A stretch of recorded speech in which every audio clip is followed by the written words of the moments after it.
Here. Okay, so do you want to get started or do you just want to wait until? Let me just set up Yeah, for like sure. the screen just in case. Let me just set it up. All right, let's see here. Share audio just in case, even though I don't have any audio playing in this. Um, let's see. Oh, can everybody see this? We can. Can everybody see this image? Love the title. This is a joke. This is a joke title, but just for the sake of like what you guys are about to witness, and I apologize in advance. Uh, Oh no, don't. Okay. Before we start, I just want to ask everybody, please save questions for the end during the Q&A section and enjoy. all right. It's officially 3:15. Oh, 3:15 where I am. It's Oh, 6:15 wherever yeah, you guys are. yeah. We're three ahead. Yeah, I am three behind. So, all right. Hello everyone. Thank you for joining my talk. If you can't tell, I'm nervous right now. But yeah, today I am here to present How to Draw Hot Anime Characters 101. It's a science.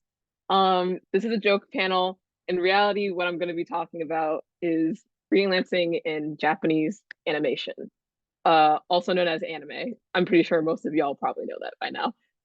I will be talking about like American like counterparts as well, but I figured since this is a topic that's not really well known in like animation in general in America, I wanted to like heavily focus on, you know, what to expect in this type of facet of entertainment, how that compares to America, and if you are ever approached to work on an anime, what you should and shouldn't do, or like how to, navigate that whole entire space.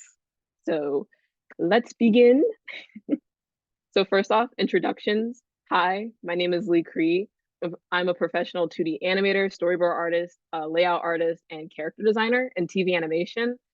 Here are like some of the studios I've worked for, including America and Japan. This is a pretty like old version of this image. There's a lot more I've done since then. Um, a new addition would probably be like Studio Mappa, who is famously known for doing Attack on Titan, Jujutsu Kaisen, Chase on Man, as well as I've recently also started working with DC Comics or DC Studios for like my adventures with Superman and all that type of stuff. So just to give like a rundown of like, yeah, I do a lot of stuff, but today we're gonna talk about anime. So one of the most like common questions when it comes to working in anime is how do you break into that? Because it's very mysterious. It's not really common in America that you like cross paths with somebody who works in both spaces. So since anime has become widely popular in America now, and I would just argue in Western countries in general, there are a lot of young artists who aspire to work on those animes because they're inspired by them or they just think it looks really cool. But unlike America, where we have like training programs and job listing sites, and all that type of stuff, Japanese studios, they do have their own like job listing sites where you can apply, but oftentimes it's only in Japanese and not many people can speak Japanese. And because of work conditions that I'll go through today in this presentation, a lot of the times they outsource their overseas talent through social media, primarily through Twitter. So yeah, if you ever like go on Twitter and you see like this person's just like posting their like animations from, I don't know, Naruto or something, chances are they might have gotten sourced through Twitter. It's pretty commonly known. So in terms of like breaking into Japanese animation, that tends to be the way a lot of the foreigners enter the space. You could do it through a job listing site, but Twitter just seems to be the place where, all the directors and production assistants find the talent. Just as an example, usually when I receive a work consultation or a work email from anime, it will look something like this. And I redacted some information so that like to keep this person's privacy like intact.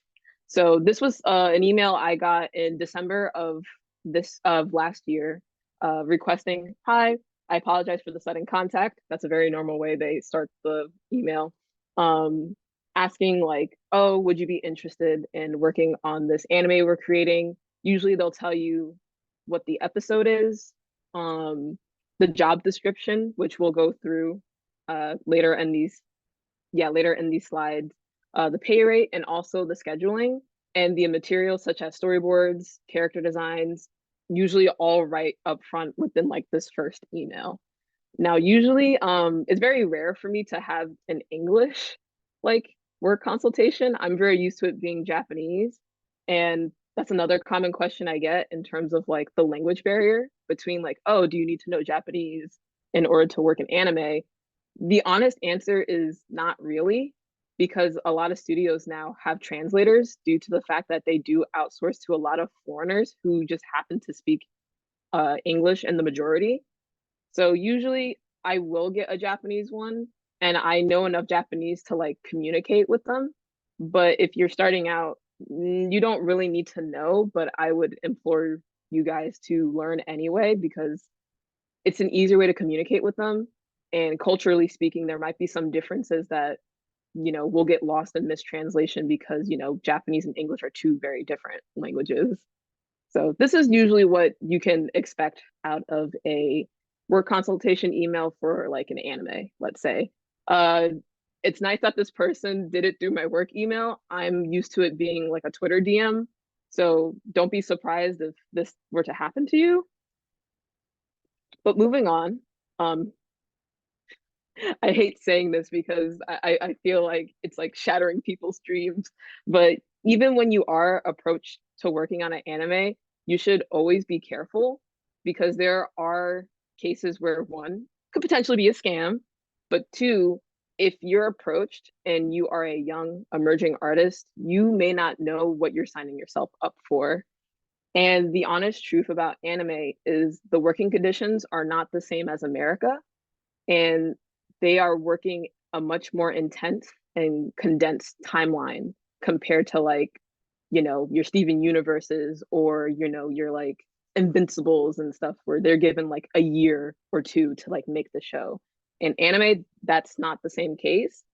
So just be careful and do your research before you step into something that's going to ask a lot out of you. And the honest truth is that sometimes when Japanese studios do reach out to foreign talent, they do have a tendency to not really observe whether the skill level of said artist could match the workload that they're asking for, which could lead to you, the artist, probably burning out, or the production as a whole experiencing more production problems because they hired somebody who wasn't ready skill level wise to join the production and do the work. Also, please be careful that you don't leak any information because in Japan they don't actually use NDA contracts, which for those who don't know, NDA contracts are basically legal documents stating that you cannot release any like information about the show you are working on until after it has broadcasted officially by whoever is distributing that media.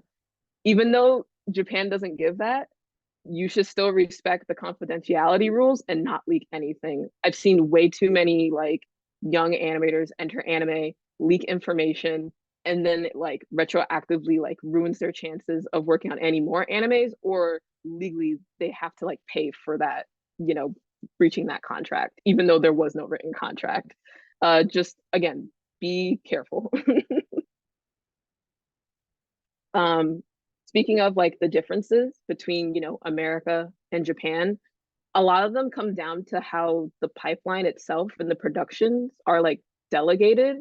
So in an American production, usually how things go is there will be an episodic director who directs an episode, and that director has a team of storyboard artists. Could be anywhere between like 1 to 3 people, let's say. In Japan, the episodic director storyboards the whole entire episode by themselves, the 22-minute, 30-minute episode by themselves. It's very rare for an anime production to have an episodic director and a separate storyboard artist. That's very rare to have. And it's a sign of like, oh, this production probably has a little bit more money. But usually the episodic director handles all of like the storyboard work on top of other responsibilities that we will be talking about. Another difference is the voice acting. In America, we have like at least some sort of like scratch audio or voice acting from the official actors before the storyboards. In anime, we often don't have that. Probably we don't have it until either layout or key animation is made. It's very rare that you have that. And again, if you do, chances are, oh, this production probably has a little bit more money in order to like have that up front. Designs also are done up front in anime. So usually like character designs, costumes, backgrounds. They're usually done up front, which is like really nice as an animator. So you don't really have to think that much. Whereas in America, storyboards and designs kind of happen at the same time. So oftentimes, as an American storyboard artist, you're trying to figure out, well, I don't know where this is located. So I just kind of have to think of something and hope that the design team can understand what I'm going for because they haven't touched it yet. So those are some differences, pipeline wise. But the biggest difference I would say out of like everything is the budget like these shows have like compared to an American show and a Japanese show. And the honest truth is that anime are working with way smaller budgets than America. I don't know if many people know this, but in America, the average amount of like money one episode from pre-production to post-production, how much it costs is at least $1 million from pre to post-production. In anime, it is not uncommon that one season has a budget cap of $1 million. So already right off the bat, there is a significant difference of like what the budget of like these two spaces are dealing with. And when you do have a smaller budget, that means you have less time and less resources to do the job. More money doesn't necessarily mean it makes the art prettier or anything or more detailed. It really just means you are working with less time and resources, which can often lead to crunch and burnout. So another direct result of this smaller budget is the low pay rate. I'm pretty sure you guys have seen all over online the rumors of like, oh my goodness, this this Japanese animator was only paid like $1 to make like one shot of animation. And I wish that wasn't true. I genuinely wish it was not a like true thing. But the pay range I've experienced is anywhere between 2,000 yen, which is approximately like $13, to 8,000 yen, which is like maybe 52, 53 per shot. And that's not like adjusted to how long the shot is, how complex the shot is. Like it could be a fight scene, it can be a simple dialogue scene. The price does not change. And also the amount of time you get for to do the work doesn't really change as well. So just putting it out there, yes, because the budgets are so much smaller, a direct effect is that the pay is so much lower, but then you're putting in more time and effort because you have a very tight turnaround to produce the whole entire show. And in America, we tend to pay by what's called the foot, or a better metric is per second of animation. So 24 frames equals 1 second. So let's say, oh, I'm working on an American show and they gave me a shot that was 5 seconds long. You multiply that rate to those 5 seconds, and that's how much you would get. In anime, it's like, no, we're doing it by the cut, by the shot. So let's say, hey, I have two 5 second shots and they're only paying me $13 for each. I'm only getting paid $26 to do 5 seconds of animation. It's not dependent on how long it is or how complex it is. Also, the rates in Japan tend to be flat rates, and there is room for negotiation, but it's very hard to do that when you're not like experienced or older in general. since Japan still has like a social hierarchy, and it tends to benefit those who are older and have more experience. So just putting it out there that, yeah, the rates in anime compared to America are not the greatest, but it is what it is. And I just, want to be transparent and honest about the situation, especially for anybody here who aspires to work in Japanese animation one day. This is what you can expect out of like working in that space. Another direct result of the smaller budgets is time constraints. So I mentioned before that in America, it's very common for a show to be produced 1 to 2 years, maybe even 3 years before official broadcast, especially for like animated features like Disney and Pixar. Those productions could be like 5+ years, but that's because they have the money to afford said time and to pay their workers for their time and possibly pay for resources to develop new technology or more time to revise things, more time to like polish things. That's just because the budget allows for that. Unfortunately, in anime, that's not the case. It's very rare to have a show in Japan that is finished before the broadcast. We are often working on the show as the show is airing at the same time. For an example, the last anime I worked on was Jujutsu Kaisen for Studio Mappa, and I was drawing keyframe animations like 3 weeks before the episode aired. That's the amount of like time constraints we're talking about and how easily it can get into crunch mode and very intense. So yeah, usually 2 to 4 months before the official episode broadcast is what I'm used to. It's very rare that it's like 6+ months, and I wish it could be that way because I feel bad that these people are so hardworking and they're not paid enough for the hard work that they do. But this is just the result of, things outside of their control, which is just who sets the budget and is there a budget cap? And if that budget cap is $1 million, let's say, well, they're not working with a lot of money. So they have to be resourceful in what they can and cannot do. But yeah, just to put it out there and not, again, not to scare anybody, but just to be honest and transparent. But at this point, you're probably thinking like, okay, then what's the pipeline like? Like what can I expect when I work on an anime? So before I like get into the nitty-gritty of it, I do want to go over some of the terminology I'm gonna be saying throughout this whole entire talk, so that you guys won't get lost as to what I'm saying. So I'm just gonna read these off really quickly so you guys understand. You can also screenshot it if you need to, if you want to like use it as reference or whatever. So right off the bat, we have ikanti or kanti, which is the equivalent in America, that's storyboards, where you take the script and you draw the drawings and then you pitch it. Like that's what kanti is in Japan. Cuts is the same as a shot, and you use them interchangeably. So one shot is one cut.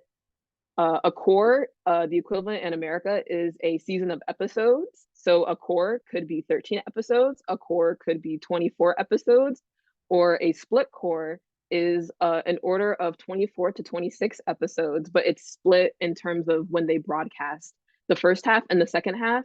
A very common American equivalent is how you watch like Netflix shows, and there's like 10 episodes for season one, and then season two has another 10 episodes. It's basically the same as like a split core. It's like it's all 20 episodes, but they decided to split it and air it at 2 different times. Next, serifu is a dialogue that is given to you after you animate it, unfortunately. But yeah, it's the same how we have scratch audio or the voice actors, do their lines and they give it to the board artist and, you draw on top of that. LO is short for layout. And this is the stage of animation that's right after storyboards, where you put the characters on model. You also are responsible for putting background layout as well. And you basically are laying out where the characters are in the background and also what type of, acting choices you would like to implement in the shot. So that's layout. And then after layout is Genga, which literally means original drawing in Japanese, but the American equivalent is known as keyframe animation. So the main key poses and the main breakdown poses for like the entirety of like a character's acting moment. So if like this is one pose and then this is one pose, that would be like the Genga. Nigen, um, or Nigenga, is also literally means second drawing. But this is usually corrected keyframe animation that you are given by your episodic director, which is called the Enshitsu, and the Sakan, which is short for Sakuga Kantoku, or the the equivalent would be animation supervisor or animation director. Uh, this is the part where like you get your revisions back and you put things on model, you clean it up, and then that gets sent into second key animation in case it needs to like have more revisions, or it will move on to the next step, doga, which literally means moving pictures. So yeah, that in America that's in between. And then other terminology you might hear is kantoku, which is a director, but would be similar to what in America we have as supervising director or showrunner or executive producer. And Shitsu is episodic director. They are responsible of overseeing the entire production of an episode from start to finish. And then Sakan or Sakuga Kantoku is animation director and supervisor, and they pretty much are the overseers of the like animation quality throughout like the whole entire show in order to maintain consistency and make sure everything is on model. And they have a very, very tough job of having to correct everybody's work to make sure it all looks like the same show the entire time. So these are some of the terms you might hear me throwing around. So just to get that out of the way. But let's move on to what you possibly could be doing on an anime. And we'll start with the Kanti, the storyboards. So these are actual storyboards that I've gotten for, my own work in anime. Uh, I brought 3 examples to showcase how varied the storyboards could be in anime. And the honest truth is that unlike in America, where storyboard artists, I would say, are more likely to be expected to have high detailed like drawings and like really polished. In Japan, you don't necessarily have to be the best artist to do storyboards. You just have to be able to showcase your vision and have very good cinematic storytelling skills in order to convey what information is needed. And usually that's enough. So the first one is from Madoka Magica Record, which was my very first anime I ever worked on. I love Madoka. I love Magical Girls. These boards were probably the roughest boards I've ever seen in my whole entire life. And I aspire to be this person because I wish I can just draw this rough for my like full-time job. Second is Boruto, which is the sequel series to Naruto. And this is ideally what I would like to have for storyboards when I'm working on animes. Like it's not super detailed, but it's very clear in what it's trying to convey, like the composition, the posing, and also like the expression that's Naruto. That's the person's drawing of Naruto, which is like really funny to me how cute he looks. But like his expression shows like, oh, this is the type of feeling he is feeling in this moment. And then the last one is Legends of Mana, which was a Square Enix adaptation of a video game or a mobile game. I'm not like a gamer, so I didn't know. I just said, yeah, Square Enix, I love Kingdom Hearts and Final Fantasy. I love that for me. And this is probably like the most detailed it's ever been. And it like didn't really benefit me as an animator because the person who spent so much time drawing so many lines that certain things ended up not being very clear. I'm like, okay, but like what's the acting here? Like what's the composition? Like what's the emotion? I can't tell. You spent so much time on like how you drew his head that like I don't know what to expect. It's really hard to read. So this is like the very like expectation you can get when you're getting storyboards from an anime. Ideally, you want the second one, but don't be surprised if you get the first one or the last one. It's truly a toss up. But yeah, as I mentioned before, as an animator, a freelance animator on anime, you are responsible for doing the layout, the background layout, the character acting. Also, sometimes depending on the cut, you're also responsible for the shading and the lighting direction. of a shot, which goes into the next slide. So for this one, the storyboard artist was very clear in indicating I want the light to be coming from the window. Therefore, as the layout artist, I had to not only like place everything and do perspective and be like, okay, the train is going to be here. I also had to indicate where the light was coming from. And also in this shot, if I remember correct, in this shot, the train goes into a tunnel. So at one point, all of the light like just shutters away. So I also had to put that in my layout, and it worked out pretty well in the end. I'm glad that it did, but that was my first time ever realizing, oh, I have to also put the lighting in. I just thought I had to draw cute anime girls. This is so much more work than I anticipated. Oh my God, nobody told me this. I wish somebody told me this. And now I'm telling you guys because now this is what you can expect out of anime.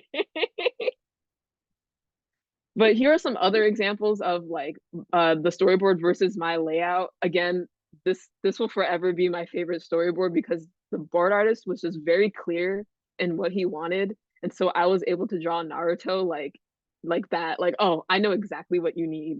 And I have trained all of middle school and high school to draw Naruto. So this was truly like a dream come true for me in that moment. But you can notice how like, yeah, it's just so clear that it's just easily like, oh, I can translate that. That's fine. I think the only changes I made was I added a camera movement, which was not indicated in the storyboards. But sometimes that's okay when, as the freelance animator, you can like look at a storyboard and be like, hey, what if we added a camera movement? What if we added a little bit of different acting? They are like open to those types of changes as long as it doesn't deviate too much from what's needed. But I remember for this cut in particular, they kept the camera movement in the final episode, release of the episode, which is really cool because it's like, oh, that was my idea. And they kept it. Nice. Awesome. So yeah, there's that. And then also another example, I did also work on Bleach. Not the original show. That would make me like really, really old or a time traveler of some sort. I worked on the current airing series, Thousand Year Blood War. In fact, right now I am currently working on the third season that airs, I think, this summer. I don't know what exact month. I just know they told me summertime, and I was like, cool, awesome. I'll draw more Ichigo. I don't mind that. So this is also a storyboard and layout comparison, and Bleach was very interesting because oftentimes for the storyboards, they would just take straight up panels from the manga and just stick it in there. And I'd be like, okay, yeah, that's the drawing. I guess I'll just do that. That's totally fine. So don't be surprised if you get Conti and you just see straight up manga panels. Oftentimes that's just a workaround, or if the drawing is that good, if the composition is that good, they'll just reuse it, which is really, really smart and economical. Like why rethink a whole entire shot when like the author himself already did the work? So let's just, use it in the best way that we can so we can save time. So yeah, that's just one example. But moving on from layout to Genga. So this is my favorite part of the process because this is how you can really see how corrections can go a very like long way. So for this particular example, I was lucky enough to do my own Genga. I think that was the first time I ever got to do it. Before that, I only got to do layout and I never got to do like my own keyframe animation after it got corrected, which is like fair because it was like my first year and I wasn't very good. So I had to improve a little bit.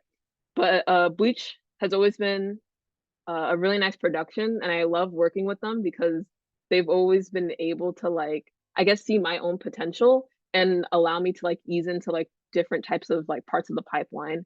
So for this particular episode, they let me do my own Genga, and I got to actually like see the corrections that the Sakan and Enshitsu gave me, and it like totally blew my mind how like, yeah, the foundation I put was it was there, but seeing the corrections like, oh, now it's way more on model and there are a lot more like slight tweaks that I didn't notice at first, but that's okay because it's been a while since I've drawn Bleach characters, so I shouldn't beat myself over for it. But this is like how drastic a difference could be between like layout and Genga. oftentimes it's just design tweaks because depending on what season you're on, they might have changed the character sheets. And definitely for Thousand Year Blood War, they did overhaul a lot of the original designs. So it looks drastically different from the very first episode of the show that aired like in the early 2000s. So this is just to showcase, the difference.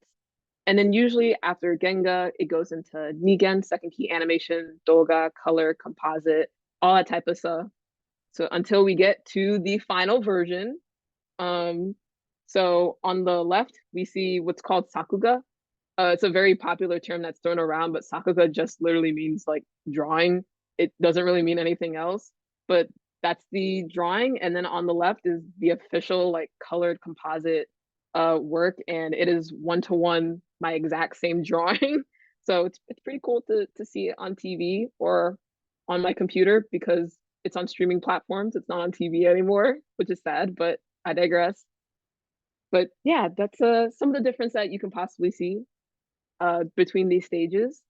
And of course, when it comes to anime, at least what I've learned is that it's always a learning process, and there's definitely a lot more I could learn in the space. These are a few of like my cuts I've done. The top two are from Bleach. The third one is from Boruto. And then the last and fourth one is one of my cuts from Jujutsu Kaisen, Shibuya arc, which is the second season.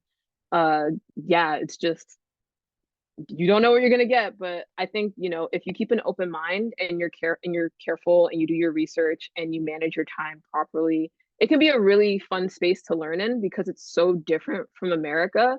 Because the honest truth is that in America, it's very rare to find in-house 2D animation jobs anymore. We often outsource our animation to what's called vendor studios. Um, Such as like Studio Mir, which is famously known for Legend of Korra, Voltron. As of recently, oh my God, what was that show they just did? And they were like, I'm amazing. Oh, X-Men. I worked on the X-Men 97 show that was through Studio Mir. That was their vendor studio that Marvel chose to do the animation for. It's very rare nowadays to like go into an American studio and be like, hey, I want to animate. They're gonna be like, ha, go to Korea then, I guess. Um, but I think that, it's still a great opportunity to like learn from them as well, because then you get an understanding of, oh, this is how somebody takes my storyboards and puts them in layout, puts them in animation, and it gives you perspective if you're an artist who potentially like may not want to be a 2D animator, but maybe want to be a designer or a storyboard artist. You have a little bit more perspective of, hey, this is what the next person might be dealing with. So, in what ways can I make these choices easier for the next person down the pipeline so that they're not sitting there and being like, oh no, this character designer put like 15 belts on this guy because they thought it looked really cool, but now I have to draw 15 like belts on this guy and I don't want to draw 15 belts. So at least that's why I continue to work in anime, is to one, humble myself, because I feel like every time I work on an anime, I get my butt kicked.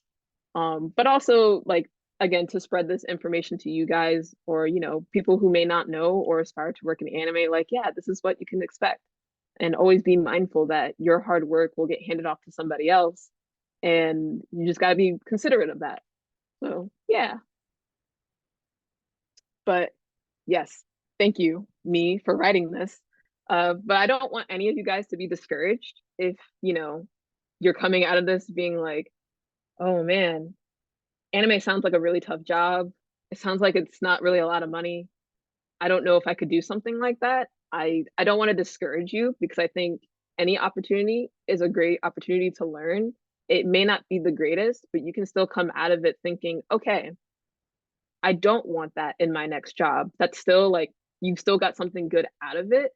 At least that's how I approach all of my jobs. Like, hey, this might not be my dream project. This job may have been very stressful to me, but I came out of it learning more things about myself and what I want in my career.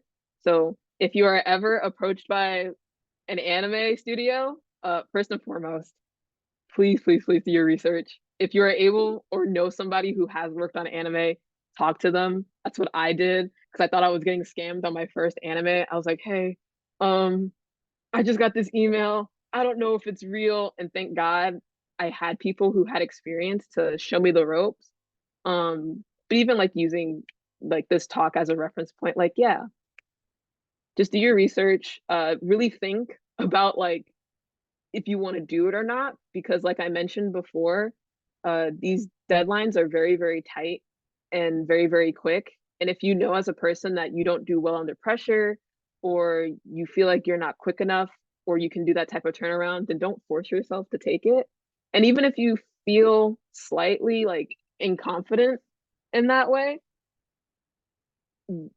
I would say like, okay, I don't know if I'm confident yet to do this, but I'll start off small, which is what I would suggest to anybody who wants to start off on anime is like, hey, don't take on like 30 shots and it's like two people fighting and within the fight, the galaxy just like explodes or something.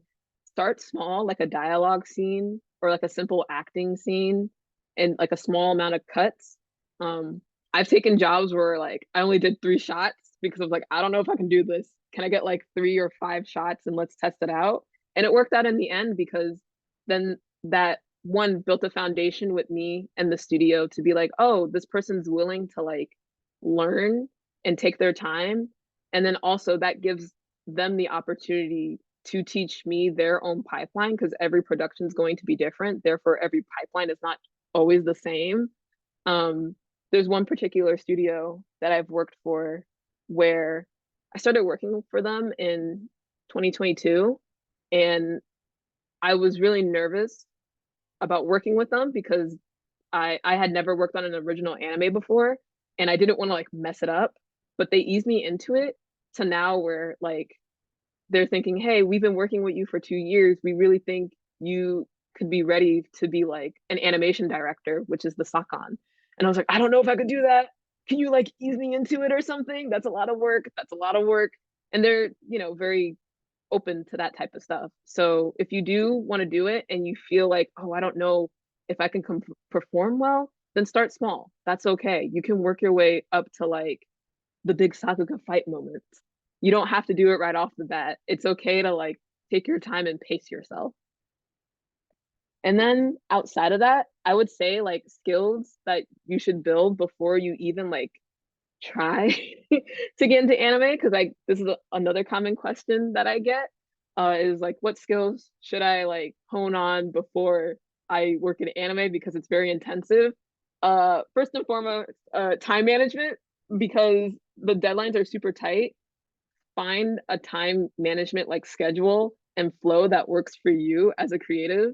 Personally, for me, I am insane and I like plan out my whole entire day like in intervals of like time periods from like 1 to 3 hours. So let's say like in a day, be like 8 to 9 breakfast, 9 to 10 emails, 10 to 12 I do 3 shots, 12 to 1 I eat lunch, 1 to 3 I do 3 more shots for a different show or something. That's how I operate because I'm a robot, I guess. But some people don't work that way, and that's totally fine. All I'm saying is that hey, develop good time management skills that work for you so that you don't feel like you're getting pressured into like crunching all the time because it can be very easy to get in that mode in anime. And then next would be constructive criticism. Be open to receiving notes. And this is like both for like American and Japanese animations.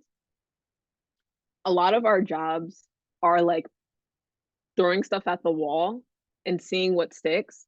So you have to be comfortable with throwing that idea and not sticking and being okay with that. And I've had that a lot in both American and Japanese productions where like, hey, what if the character like did this really cool like roundhouse like kickflip or something? And they're like, no, we're not gonna do that because that's way too much time and effort. And who's gonna pay for that? And you're like, yeah, you're right. I shouldn't do that. But it was a cool idea anyway. So yeah, just be open to that type of like feedback because I know it can be easy to be like, oh no, they're like not letting me do my own thing. It's like, no, it's not that. It's just maybe, down the line you animate that kick, like that kick flip or something, and the next person's having a hard time in betweening that or coloring that or cleaning that up, that's why they're saying no. They're not saying no because they want to infringe on your creativity. And then next, showcasing solid draftsmanship skills and understanding of animation principles, which I cannot stress enough. Foundational drawing skills will carry you very, very far in the animation industry, regardless of what country you're working in. If you have a solid foundation, it makes you a much more versatile artist. It makes you able to adapt to different show styles very easily because you have a great understanding of shape language, design, cinematic language, just movement in general, visual storytelling. The sooner you can get those skills down, the easier it will be for you to be like, yeah, I'm gonna go work on Bleach, let's say. And then I'm gonna go work on Rugrats because like I can just do that. I can just do that. I have the skills to adapt that quickly. And then also like when you're that versatile, you're more able to, how do I say this? You're more able to jump between genres, I would say, when you're that versatile. So I think for a lot of people, especially when you're a young emerging artist, because I definitely felt this way when I was like trying to break in, I felt like I had to fit into a box. I felt like I had to be like, oh, I can only do like action adventure. I can never do comedy. I can only do preschool, but I don't want to do preschool. I feel like it might be very easy to feel like you have to typecast yourself in that way. But if you're that good at like drawing and visual storytelling, it gives you the room to try different genres of TV shows. Like I've worked on preschool, I've worked on big kids, I've worked on some adult stuff that I probably shouldn't have, but hey, sometimes you got to pay the bills, you know? Um, but yeah, I was only able to do those things because I spent the years trying to hone my foundation skills. And that carries into animation as well, because you know, you have to animate a character doing crazy stuff or even simple things or a camera movement. It's just if you're solid, then you're good to go. And then lastly, communication. Communication goes so far. The amount of times I have beat myself over something that I just didn't communicate to my director could have saved me like 3 years of my life right now. But yes, please communicate, ask questions, be like, hey, I don't know what I'm doing. And that's fine because nobody is expecting you to like know everything right off the bat. And again, this is for American and Japanese productions. But yeah, if you ever feel like, hey, I don't think I'm going to hit the deadline, talk to your director like, hey, is it possible if I can get like a couple more days? It's so much easier to do that because then they can adjust their schedule so that, you know, you don't end up in a situation where like, hey, it's deadline day and you're just like MIA. You're not contacting anybody because you're crunching to finish and they need to know like, hey, are you okay? Do you need more time? Because if you need more time, we can push back these other things so that we're not like encroaching on other people's parts of the pipeline. So please, please, please, communication is so important. I wouldn't be here today without it. Actually, I wouldn't be here today without any of these skills. And it took me time to learn this um, as an adult, but I'm here to tell you guys, yeah, time management, be open to feedback, solid foundation drawing skills, and communication skills are very important, especially when you're working in anime where the deadlines are very tight. So yeah, and I believe that's the last slide. Oh no, it's not. I lied. Some resources that for anybody who would love to work on anime, feel free to screenshot this. But here are some resources that I've used myself when I was like, I want to work on anime. So first and foremost, the Sakuga Foundry. I believe they now have like a large Discord channel where there are a lot of animators who get to showcase their art, get critiqued, and also they have like an encyclopedia of like animation like terms and terminology within the Japanese space that you can learn as a foreigner. And sometimes you might end up I do know sometimes the Sakuga Foundry have like projects that do end up having people work on like One Piece or something. Like, oh yeah, they're like looking for outsourcing like for animators. Here's this space, who's available, blah blah blah. So that's a pretty good space that you can be in if you're interested in that. The Sakuga blog, which is a really good website if you are interested in learning more behind the scenes, in particular the management and production side, not the art side of anime. Currently they have like these really great articles on Dungeon Meshi and Free Run Beyond Journey's End where they talk about how like, oh, they were like really good at management and being resourceful with what little they had, and it's just inspiring to read that type of stuff.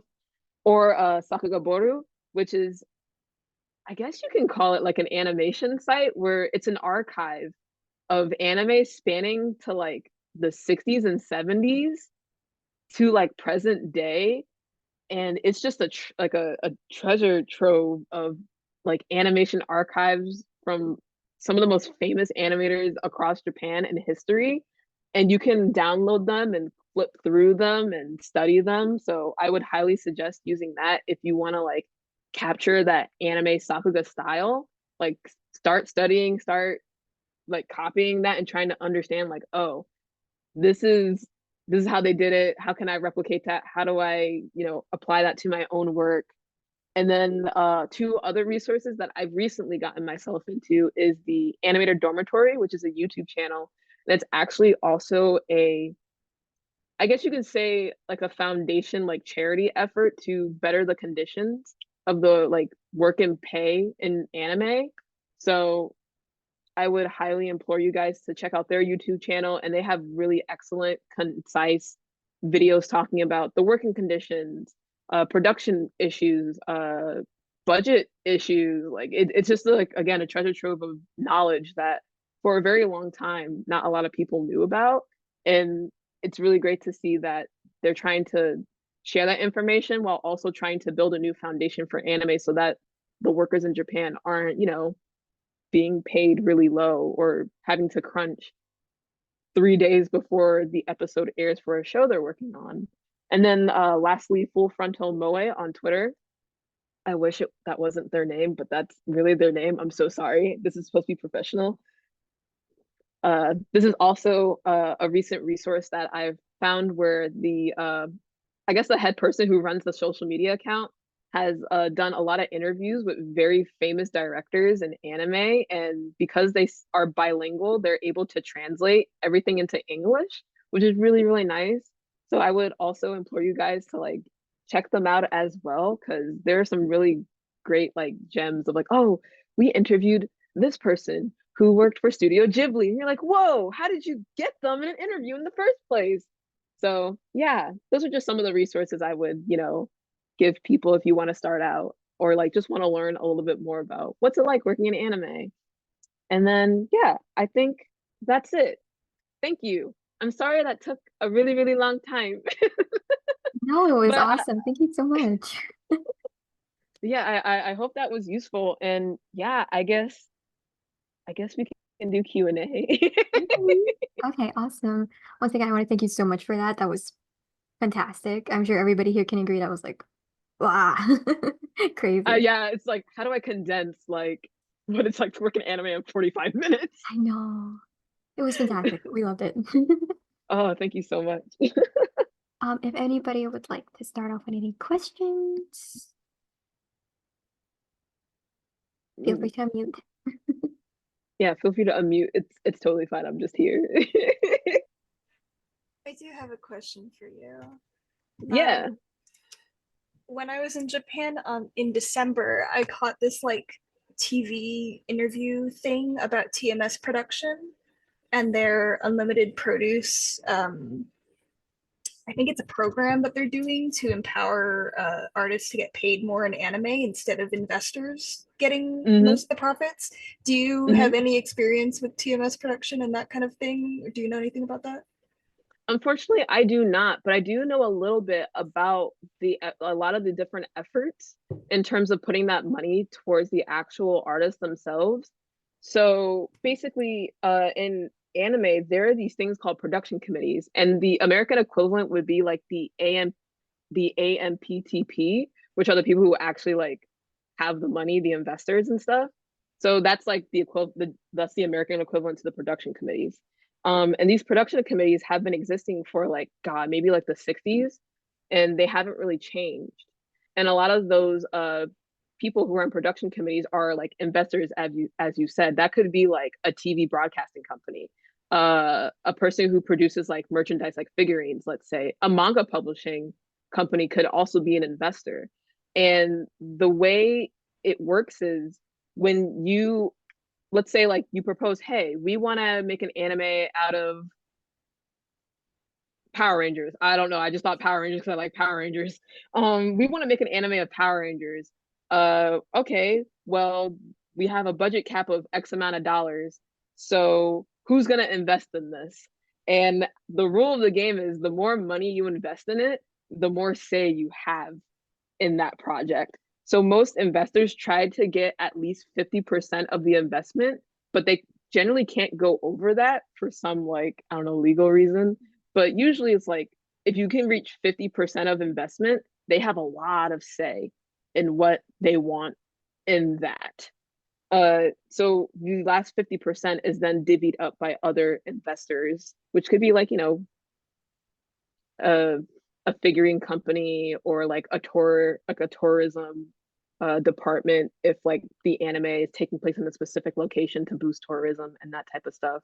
But unfortunately, that worked in the 60s because money was different in the 60s and 70s. It hasn't changed since then. So it's become a point where all of the money then gets poured into like the top tier talent, which be like your producers and stuff, and then the rest then gets trickled down to your episodic directors, your animators, your in-betweeners, even like designers sometimes. So yeah, it's just a case of like the system itself has been there for so long, and they're now realizing that it may not be working anymore. Honestly, it's not working anymore because I think it's kind of crazy that a person can like animate a full 5-minute sequence and not even get paid $10,000 for that, even though they put in $10,000 amount of time and effort into it.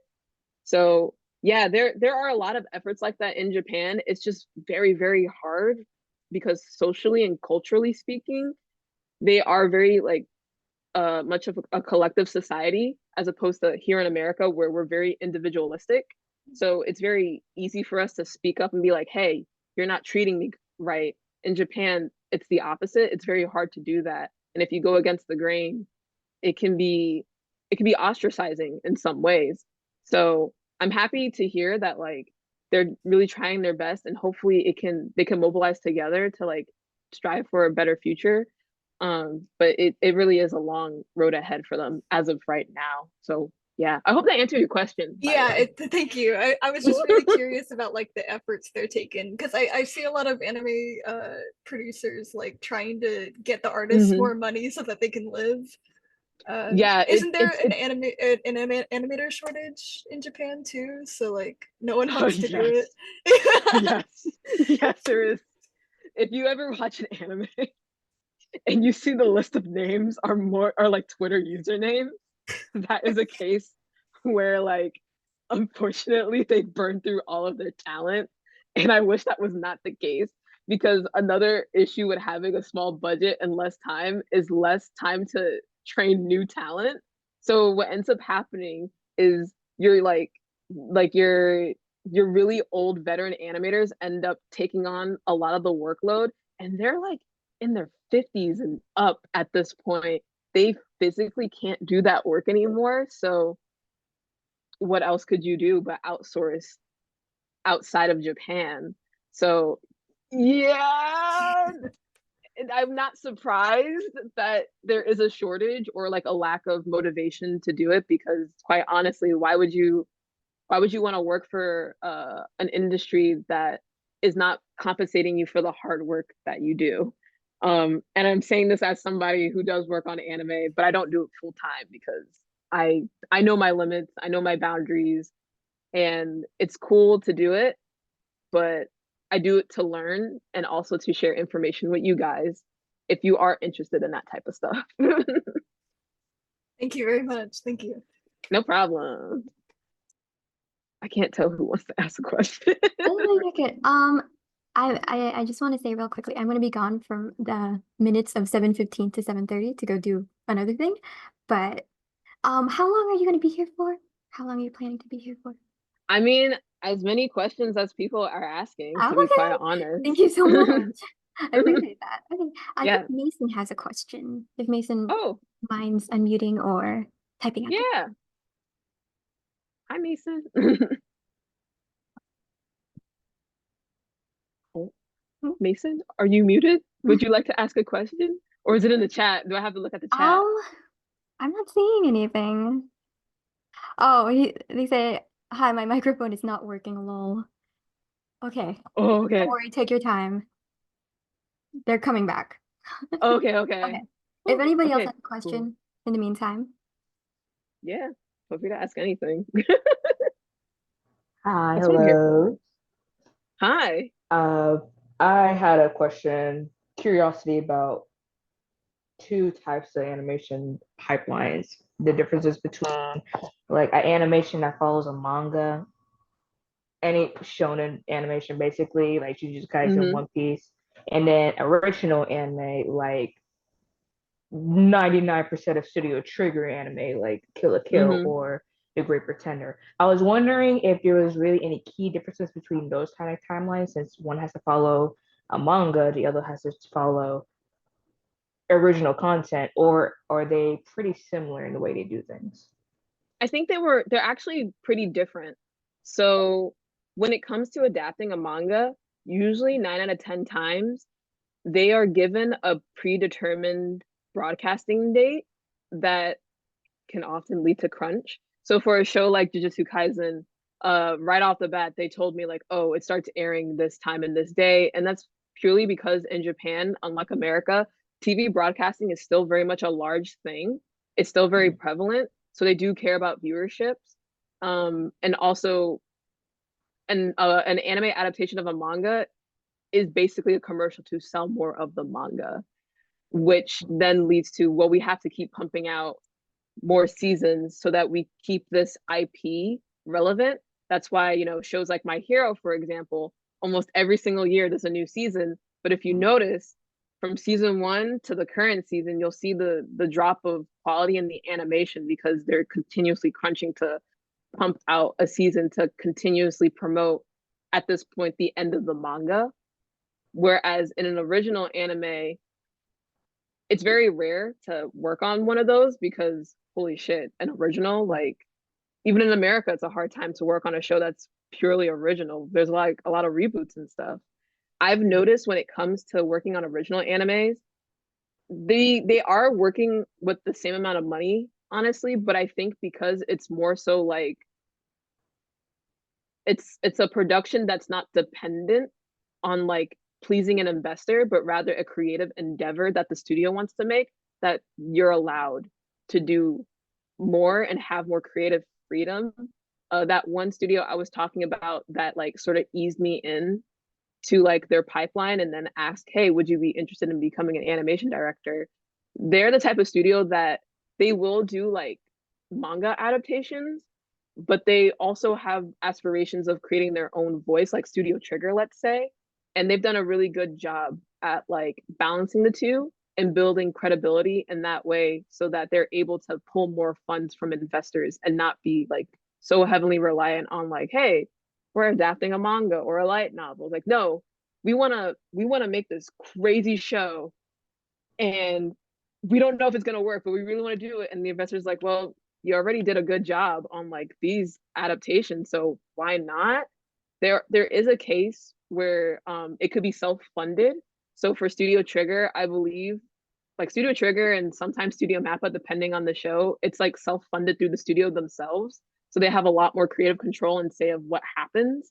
I think for Chainsaw Man specifically, that might have been the case because I have never in my life seen a show that has 12 different ending songs. Like that's just way too much work. But you can only do that if like you have that like funding and like the creative gumption to be like, we just want to do this thing. So that's where it's a little bit different, where you kind of are at the beck and call of whoever the investor is when it comes to a manga adaptation. But with an original anime, there's just so much more like creative freedom to like try something different and new. And oftentimes it pays off in the long run where like you develop really good talent and then they end up becoming directors and then they become the next superstars of like the next generation of like anime creators, let's say. So yeah, I hope they answered the question. I really hope they answered Yeah. the question. If anything, now I'm just wondering what was the pitch for Kill la Kill? If somebody had to roll up in there and be like, hear me out. Alien underwear.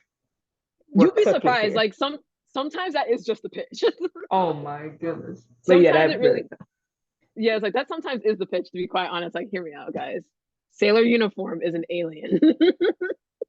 I'm cooking here. Let me cook. I'm cooking. I'm cooking. I mean, honestly, every studio trigger is just like, you just want to go to space, and that's okay. Well, we have some type of technology that does some crazy stuff right here. Yeah. Every time. And then that's just it. And people are like, yeah, I'll pay for that. You're gonna make it look beautiful? I'll pay for that. Yeah. Put that on Yeah. TV. And it works. hmm But thank you for your question. Thank you.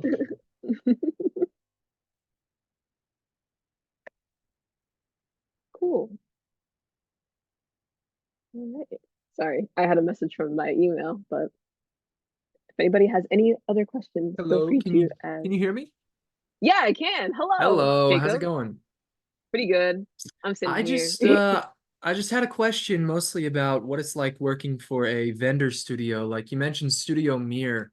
hmm I was curious about like the wages that those types of studios would give. Like, is that where most of your livable wage comes from? Because I know that it might be hard to balance like freelance between Japanese and like Studio Mir versus Castlevania Powerhouse. Oh yeah. So the bulk of my income actually comes from storyboarding. Like I said Okay. before, like I said before, unfortunately, like it's very rare to find like a 2D animator job in like an American studio. But for Studio Mir, that was a case where how did I get to Studio Mir? That was a trip in itself. How did I get there?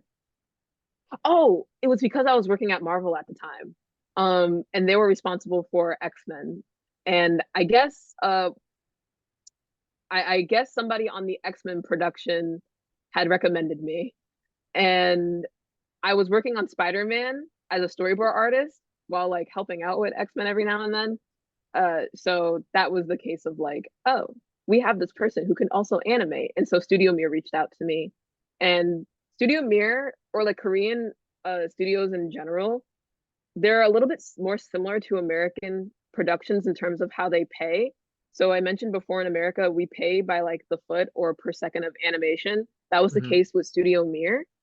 Uh, it was a lot better than the rates I've gotten in Japan, Hmm. but not as well as the rates I've gotten in American production as a 2D animator, which was like in the hundreds, like $100 range of like $100 per second, $200 per second. It was more of like, oh, like 45, 50, 80. So like in an in-between stage of that. Gotcha. Okay. And yeah, and the scheduling was a bit similar to an American production where I was given like 3 months, yeah, 3 months to like do all of my work, but it was only keyframe animation. It wasn't like Hmm. fully like rough in between and stuff. And there was also corrections going back and forth when I would send in work. So when it comes to like working with a vendor studio that's working with an American production, oftentimes they're adopting the same pipeline and scheduling that an American production Right. has, Okay. which is really nice because like yeah, I Yeah, would that's love to cool. I would love to have 3 months to animate something, not 2 weeks. Oh. Yeah. Okay, well, that answers my question. Thank you. No problem. Thank you for your question.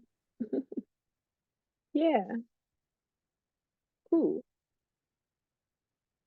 I know. Hi. Hi, Jacqueline. Oh, thank God you said my name right. I You, assumed. you'd be how many people get it wrong. But I had some questions. I didn't get to see your sorry, it's like the words No, it's okay. escaping Take your me. time. But I was more about the American side, I guess, of like how America is getting more into the like anime industry. just through things like, I know Adult Swim has been commissioning a lot of like Mhm. anime, Ninja Kamui. They did those two Fooly Cooly seasons. I was Mhm. kind of curious how they're able to get into those productions and how much say they have over them. Like, is it Mhm. similar to how it is in Japan? You know, like you said, it's like hard deadlines, or is it more like how we do it over here? This is actually really interesting because as of right now, I am currently working on an anime that is a collaboration between Studio Mappa and an American studio. I think it's Warner Brother Discovery. Whatever HBO Max is under, I think that's Warner Brother Discovery, correct? Yes. Um, I am actually working on an anime that is a collaboration between those two spaces. And it's my first time ever experiencing something like that because uh while we do have more time, unfortunately the pay did not change. So for Jujutsu Kaisen, I was getting paid like 2,000 or 2,500 yen per cut. And for this other production that was with an American studio, I didn't see a difference in that regard, but I was given way more time to do my work, which is like, huh, that's interesting that we have more money, but the money isn't getting translated into the pay. It's only getting translated into possibly just like, hey, we want to spend more money on making like 3D layouts of the backgrounds to ease the animator's workload and that type of stuff. Or hey, we want to have more time to address revisions or corrections and that type of stuff. Also, because it's also an original anime, it's not bound to a predetermined broadcast date. So they have more time they're working with. So, yeah, in the case of like an American production coming in to a Japanese production, it pretty much operates the same way where whoever has the most money in that production has the most say. And because America is working with so much more money than they're used to, they have a lot of say in that. So if you think about like Cyberpunk Edge Runners, Ninja Kamui, the recent Fooly Cooly adaptations, that's a case where like those respective studios were able to front the bill right then and there, even for like Scott Pilgrim, which is like a Netflix production. They're able to front that bill and they're like, well, I guess you have jurisdiction of like how you say things are gonna go. And it's the same thing in America where like executives do have a lot of say because they're the ones who are like pouring their money into it. So yeah, I hope that answered your question. No, it did. This is just something that has been kind of in the back of my mind ever since they started releasing all these new like Adult Swim originals that Mm-hmm. so thank you. I No appreciate it. problem. Yeah, I mean, it's kind of cool to see like the collaboration between the two spaces, but my only worry is like, hey guys, like, yes, we should collaborate, but also we should spend that money and give it to the workers. Please let them have like good pay. Or, you know, like there have been definite like cases where the American counterpart had a little bit too much say and it did some it did affect the creative integrity of a show.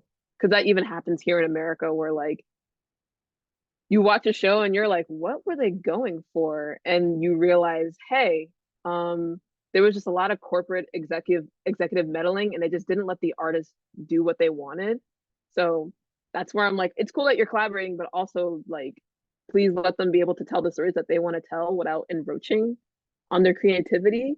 But outside of that, like, yeah, I'm interested to see like where it will go and if it would change anything in terms of like the working conditions and the pay conditions of anime across the board, or even if, you know, working with American studios, um, I guess make them think, hey, maybe we should also like unionize or stuff like that, which would be really nice. But again, Japan's a collective like society, so that's gonna be like a really like tough battle to start off and mobilize with. But yeah, don't know what the future will hold, but it's still exciting to see. So yeah. Cool, cool, cool. Yeah. Any more Hello. questions? Hello, Sebastian. Hello. Nice to meet you. Nice to meet you. I was gonna say I loved your presentation and thank you so much for coming out to speak to us. I feel like the Oh, presentation was really inspiring. I just want to thank you again for all of that because I really enjoyed your showcase for tonight. oh, thank you. I hope Yeah, it of was course. informative. Yes, it was very informative. I took pictures and everything. Okay, good.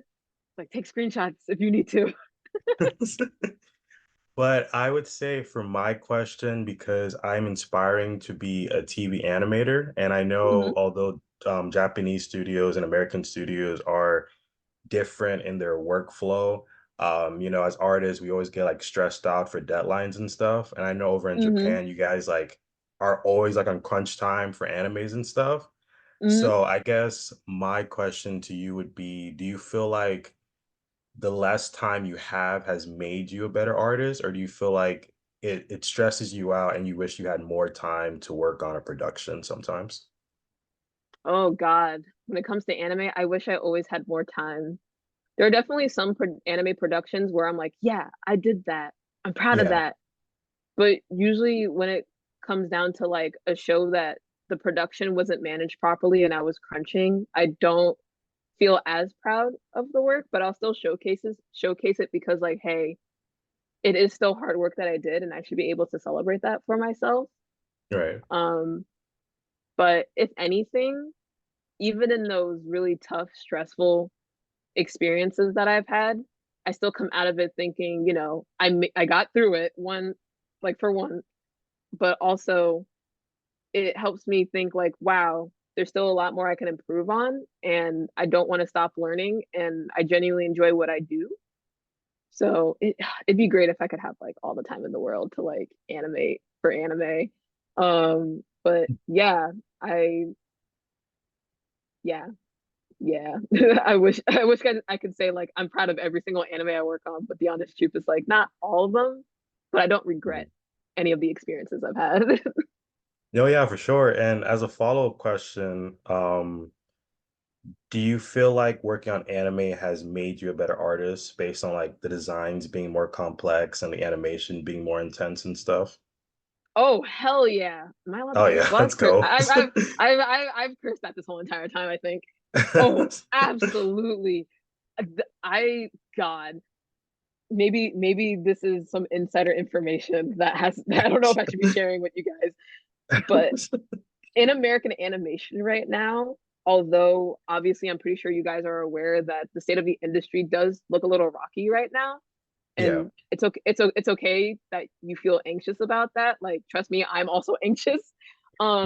But don't give up hope. Everything will settle down. I don't know when, but just don't give up hope and keep honing your craft and skills. But I will be honest in saying America has seen the impact anime has had on our media, specifically in the age group that is like young, like teen to young adult. And for a very, very long time, American studios did not know how to market to those people. I'm pretty sure you probably heard them saying, oh, kids graduate out of animation by the age of 13. It's like, no, I don't think they graduate out of animation. I just think they found other stories that were more compelling to them than like what a 6 year old would watch. And yeah, exactly. anime fulfills that spot of like, oh, it's like slightly more mature, but it's still like holds like a childlike wonder in there that still matches that like age range. So America has seen the impact that anime has had on America, and that's why you're seeing like, oh, Netflix is collaborating to make animes. Oh, Adult Swim. Yeah, Although makes Adult Swim sense. has always been like an anime type of thing, but now they're like Yeah, Toonami. Tsunami and stuff. But not only that, but the people who are now like your showrunners, your directors, hell, maybe even your executive producers are people who grew up with Sailor Moon, Yu Yu Hakusho, Gundam, Fist of the North Star, Dragon Ball Z. They want to make those shows now because that's what they grew up and that's what inspires Yeah. them into anime. For my adventures with Superman, that was a case where I got hired on that show, one because somebody had recommended me, but two the creators knew I could draw anime, and they knew I understood the sensibilities that they were going for the show, which was like, I think they told me that it was very much like inspired by Dragon Ball Z. And I love Dragon Ball Z. Like, come on. I'm wearing like an Ava jacket. I'm a nerd. I'm a weeb. So now we're at the point in American animation where the people who are in charge are people who grew up on anime, and now they want to make that thing. So it's definitely gotten me more jobs now. Because I remember in high school and middle school, I was told not to draw anime, and being like, you'll never get an art job if you draw like anime and stuff. And look at me now. I literally get paid to draw hot anime men fighting monsters and stuff. So if anything, it has made me a better artist because I learned how to be more decisive about the decisions I'm making while drawing. But it's also opened so many opportunities for me because it's such a rare thing in this industry that, hey, you understand this thing that not a lot of people do. So you then become like a hot commodity or like really wanted in that regard. So yeah, I would say like, don't be afraid to indulge. Like, I've been doing that for 27 years of my life. And look where it's gotten me. If I can do it, you can do it. I was gonna say that's awesome because I feel like anime is like really popular. Like everyone loves anime right now, and that kind of gets me excited to go into the industry because I feel like you said, a lot of creators they grew up on anime and they kind of want their shows to be like anime. Like Mm-hmm. watching like Steven Universe gave me some anime vibes sometimes. You know, like shows like Oh that where yeah. like, you can never feel like the anime influence, and I just love that. And I love that that's becoming more of a mainstream thing now, which I think is awesome. Yeah, it definitely is. And it's just one of those cases where like I can't wait to see where it goes. Yeah. Because right now we're still very much in the beginning stages of like you guys remember when like you started like drawing art for the first time and like it was really, really bad, but like in your head it was amazing. Like it's kind of like where we're at right now with like America trying to like replicate what anime is doing. But I think in the long run it'd be like, yeah, we'll have our own like Miyazaki's and stuff, I guess. Or like your Hirokoshi senseis and stuff. Like I don't know. But yeah, I think the future is in for something now that the weebs are in control of the American studio. The weaves. I was like, I'm so sorry. Well, I want to say thank you so much for your answers. Really appreciate it. And congratulations on everything. I can't wait to keep growing as an artist. And thank you again for coming out and talking to us tonight. Oh yeah, it's my pleasure. Anything I can do to help spread more information. All right, yay. Any more questions? Cool. I just realized I still have this screen share. I should probably turn it off, shouldn't I? Okay. There we go. Hello. Hi, Mason. Hi. Sorry about earlier. No, it's okay. Take your time. Yeah. Once again, like Sebastian was saying, thank you so much. And yeah, for everything you've come out here and done. It's very inspiring. Oh. Yeah. And my question is, how did you like, because I understand how networking is such a huge deal. I just was curious how you got into the animation, anime space and all of that and American Oh. production. So for anime, it was a case of a production assistant found my Twitter and they proceeded to just email me. I wish it was like more fantastical than that. It was truly just like a, hey, you want to work on this thing? Because at that time I was like just making my own stuff. Like I was making full on like animations where I would show like the rough stage to like final composite and color, and I would just like post regularly in that regard. And it caught the attention of somebody, and they're like, "Hey, you're really good at animating. Do you want to animate magical girls?" And I'm like, "Hell yeah, I do. Hell yeah, I want to draw some magical girls." For America, my God, this is a story and a half. Um, my very first like foot in the door for American animation was actually Sesame Street. I was an animation intern, so I helped out with revisions and retakes on Elmo's Wonderful World, as well as like other international projects that they had at Sesame Street, because they do more than just like the show. They're like they do like a lot of charity efforts and stuff. So I remember specifically like doing retakes on like a web series for Sesame Street where they were teaching girls in Afghanistan how to save money. Like I was doing that type of stuff at Sesame Mhm. Street. I did that for like a whole entire summer, and that was my very first job in animation. And I learned so much, and I was like, oh my God, this is so cool. Even though I'm sitting in front of a computer 8 hours of the day, but I loved it so much. And then I went back to school. I graduated from college, and I didn't get my next job until 2 years later. So in that like 2 year gap, I had moved back to my parents' house in New York, and I was doing a lot of like indie projects, primarily like on YouTube and stuff. Like I'd animate like a YouTuber's intro, or I'd help animate an indie pilot for a big YouTuber, like that type of stuff. Um, I also like tested for like storyboard jobs. I remember testing for Big City Greens for Disney TVA. I didn't get the job. That's okay. It worked out in the end.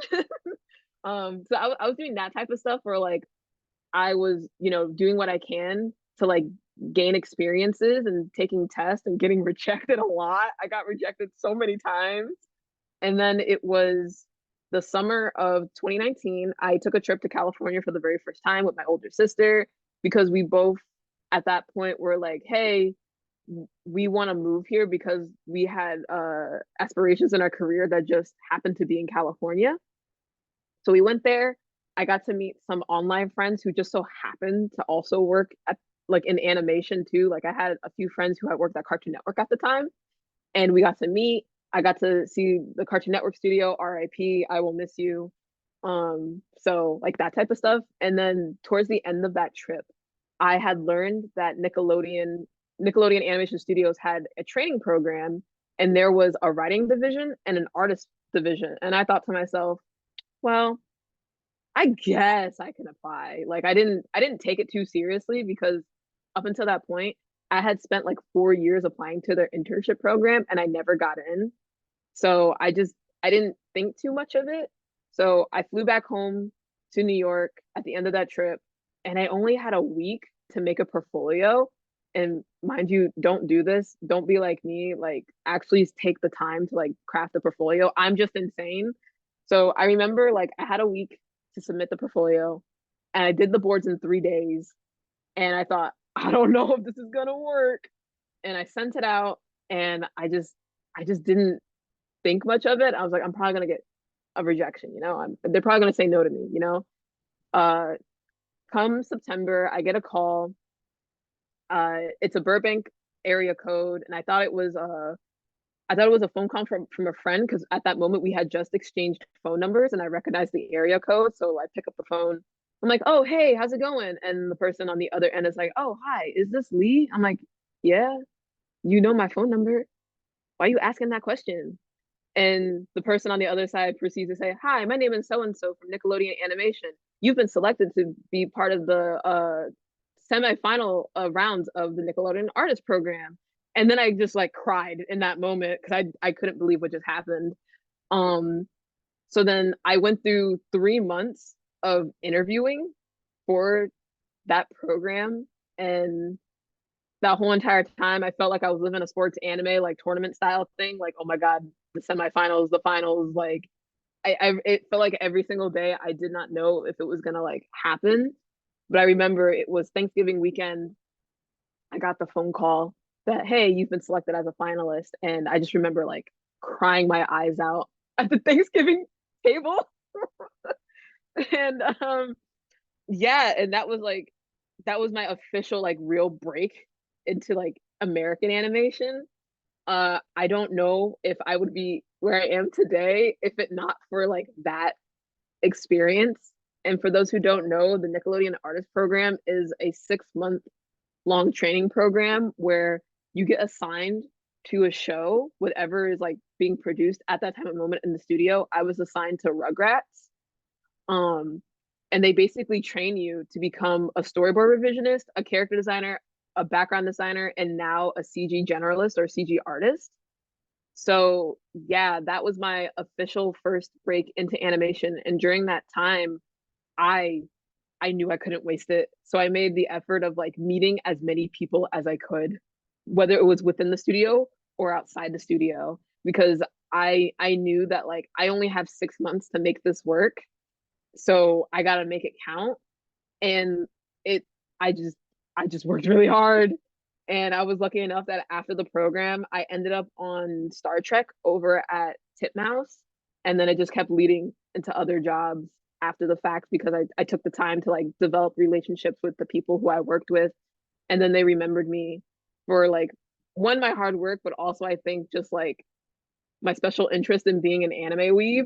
So it's just one of those things where yeah, truly I the stars had aligned. And I don't know how it happened, but yeah, I hope that answered your question about like how I broke into the American animation space, really.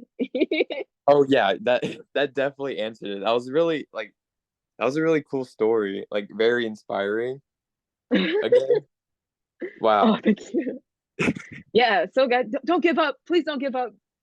Like I know it's probably hard right now given the current state of the industry, but like don't give up. And it's also okay that you don't get it right off the bat. Like I remember like in those 2 years beating myself up saying like I must not be good enough if I can't like pass a storyboard test. And a lot of the times when you get rejected, it's it's things that are like outside of your control. It really is being at the right time, right place with the right people. But the most important one is being the right fit. And the right fit is not really a quantifiable thing. It's just something that if it works, it works. And if it doesn't, it doesn't. But also, when you hear those no's and when you hear those rejections, at least in my experience, those rejections turned into yeses down the line. So I mentioned how like, yeah, I took a storyboard test for Big City Greens. I didn't get the job, but 4 years later, I ended up working on their movie at Disney TVA, and that's because the show creators remembered my work and they remembered how I asked for feedback and I was very thankful for like their time. And so they like kept that in their head so that when they needed I helped out on like revisions and layouts for that movie. So then when my name popped up again, they're like, "Oh, I remember that girl. She was really good at taking notes." And then that's how that rejection paid off at the end of the day. It came full circle. So don't give up because you never know where like that rejection will actually take you. It could turn into something totally different. You just don't know yet because life is weird like that. But yeah, thanks. Well, yeah. Wow. Thank you. You more than answered the questions, which I'm grateful for. I think everybody else. Thank you so much. Oh, no problem. I see Lexine sent a question through the chat. Um, Hello, I joined not too long ago, but I was wondering, do you have any social media we can support you on? I mean, you could. I mean, honestly, at this point, I just tell people Google Lee Cree. I'm the only one that pops up. So if you want to find all my socials, just Google me.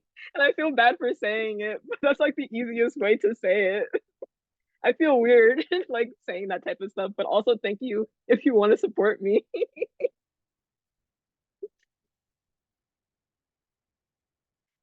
All right. Any more questions for anybody? I'm here at your beck and call. I see a hand. Hi. Isabel. Hello, Isabel. Hi, hello. Lee, is it?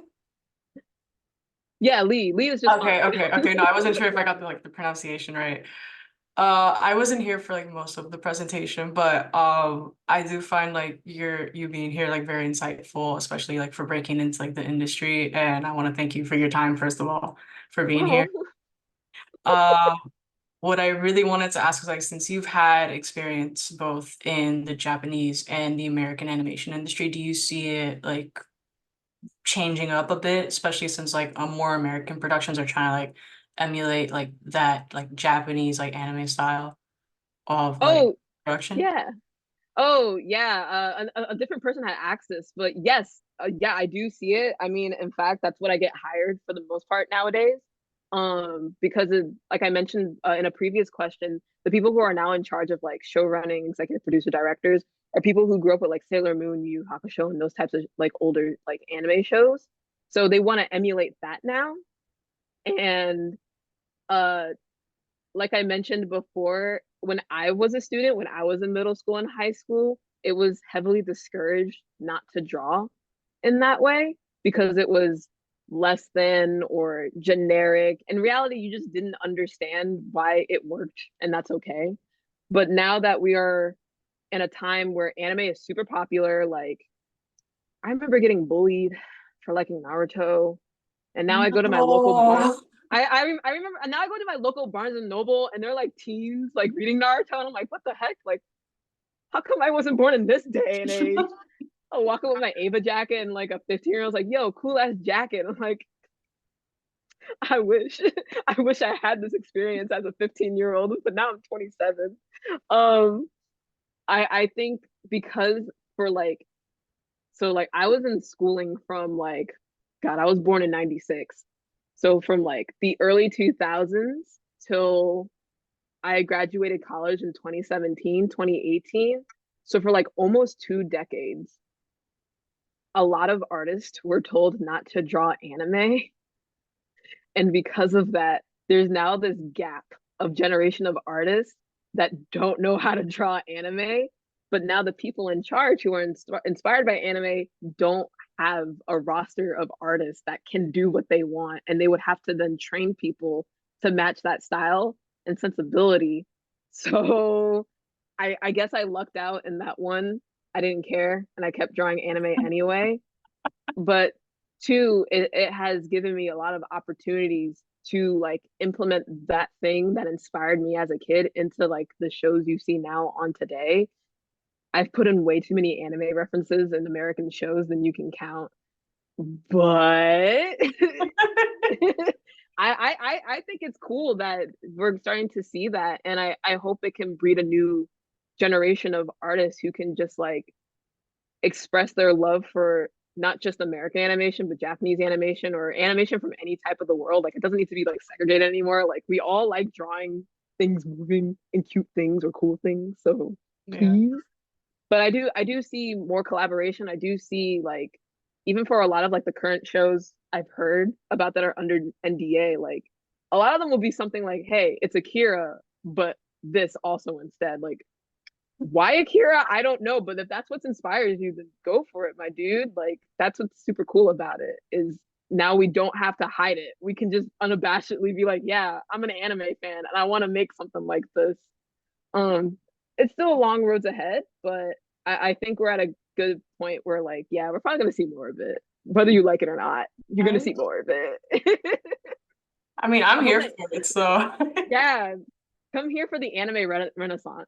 But I hope that answer your question. no, that more than answered my question. Thank you so much. Thank you, appreciate it. No problem. Yeah.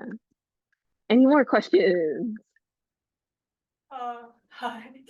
Hi, Deborah. Thanks for doing this. It's really cool. Oh, is my mic working? No, you're good. You're good. Oh, I can hear okay. you crystal clear. So what I wanted to ask is like, because like I know like Japan is like on the other side of the world, so like they're in a totally different time zone. I was like wondering like how that affects like your schedule, and like also if you've ever had to like travel over there. Or, like, I recently last year I actually did go there to visit a studio. Oh, Well, okay, the honest truth is I went there for a vacation and they found out I was there. I didn't tell them, but I wasn't smart enough to hide it on social media, and I'm friends with some of the production assistants like on their private accounts. So I didn't think that far ahead, and they found out I was in Japan and they were like, "You want to visit the studio?" And I was like, "I guess I could, as long as you don't make me work. I'm on vacation, guys." In terms of the time schedule, thankfully they're very understanding that I'm a day behind them, but I try my best to like do things a day before because I know it's a 16-hour like time difference, I think, where I live. in like California. So yeah, if anything, it's just like, hey, when you say like the 30th, do you mean the 29th? Because I'm a whole day behind you. And they're like, oh yeah, we do mean the 29th. Like, please hand it in at that time. It's like, okay, cool, awesome, thank you.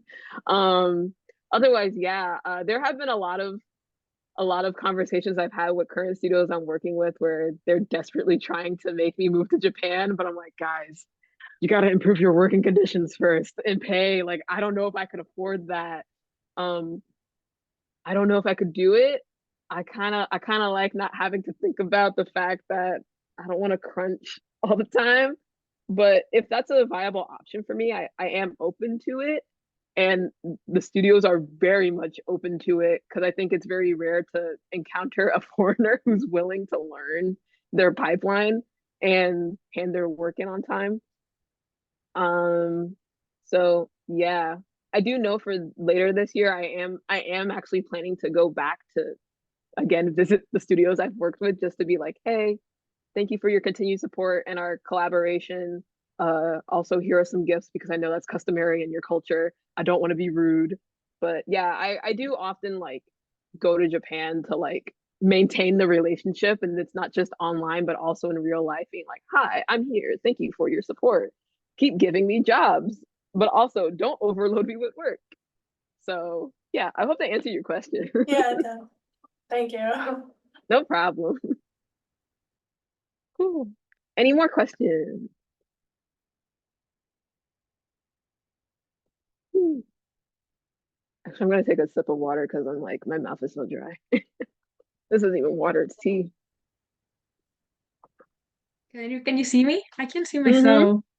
Oh, I don't know. Well, I can hi, see you. hi. Hi, Nice to Daniela. meet you. Hi, hi. I just wanted just because I've never really talked to somebody who's worked in anime before. So is the working environment as bad as they say? Have you heard like horror stories or I don't know. I'm just curious, honestly. I hope not. I haven't heard it. I've lived through it. Oh my God, I'm so sorry. Yeah, if you weren't here for the presentation, I did mention how Oh yeah, in I anime. wasn't. That's Oh yes, probably why it's it's sorry. it's okay. I can reiterate really quickly. So in anime, they're working with smaller budgets, therefore they have less time and resources. So Oh my it's God. very common for an anime to be made while the show is broadcasting. It's very rare that the show is done like way beforehand. In my first year of anime, I would start like layout and animation like 2 to 4 months before the episode would air. And so it's 2 to 4 months to do like the key animation, the corrections, the in-betweens, the color, the composite, and all that type of stuff, and also voice recording, because they don't do voice recording until after layout and keyframe animation most of the time. It's very rare to have it Mm-hmm. beforehand in like storyboard phase, which is really normal in America. So Mm-hmm. yes, I've had the experience of it's a very intense work environment. In fact, I recently, God, I recently made a two-part YouTube video talking about my experience working at Studio Mappa, specifically for Jujutsu Kaisen. And it was a Right. case where it started out normally, but as I kept working on the show, the production just kind of fell apart. So I was doing like keyframe animation like 3 days before the broadcast of the episode, and that's still 3 days where people had to in between it and do all the extra stuff to make it finished. So as much as I would love to say no, those are just rumors. Right. Wait, but did they finish the episode? Mm, uh, define finish. um, another I didn't mention this in the presentation, but oftentimes when it comes to anime, because of the time constraint, it is actually quite common that the episodes aren't technically finished, and then they finish them when they do the Blu-ray release, because then they have like more time Oh. and money to do that. But for the case of Jujutsu Kaisen, um, yeah, there were just some episodes that were not finished. And Right. it shows.